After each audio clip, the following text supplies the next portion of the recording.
A quick video regarding my experience with the Harbor Freight Predator Power Head Post Hole Auger. I think the unit performed really pretty well. I'll say I did read the instructions before using it. I did mix the gas properly. I did add stabilizer to the gas as instructed, and did use it according to the instructions. Some disclaimers here. I had a 1/4 mile to do. So beyond that last pine tree and that group of light colored aspen trees way in the distance, up and down some hills, across a pond, across this hill, over to this corner, 1/4 mile, roughly 1,300 plus feet. I did 2-foot holes every 12 feet. So that's a little over 100 2-foot holes. I did them all in one day with time to spare. It really wasn't that bad. So here's the disclaimer.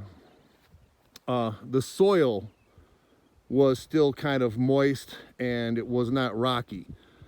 So I think I was smart enough to do this in early spring when the soil was still moist from snow melt, and we also had some rains recently, and I knew to at least try it before the ground got really hard.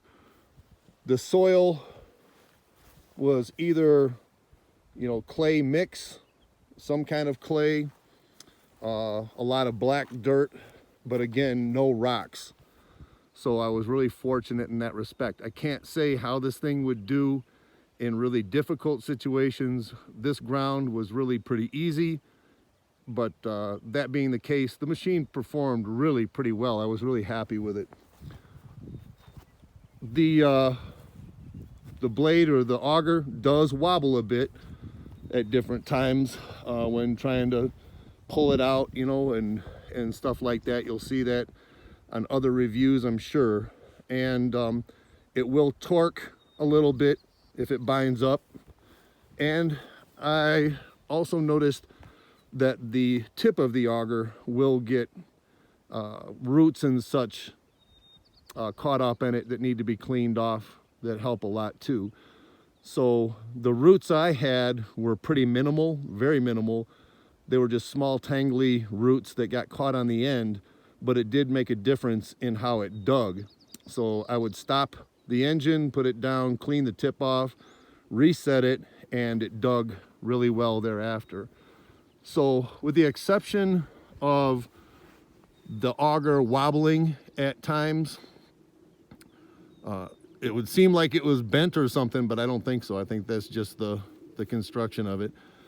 And the torquing when it hits, certain levels or certain conditions, it really wasn't that bad. Overall, if I could do over 100 holes in a day with time to spare and no real complaints about it, there's got to be something good about it. So I was impressed. I would recommend it for, those types of uses. If anybody has different soil types, I'd say take that into consideration and look at some other reviews. But in my case, I was really impressed with it. I thought it did really well. And all of that in one day, hopefully it'll continue to perform in the future. So hope you found that helpful. Hoping you have a wonderful day. Take care.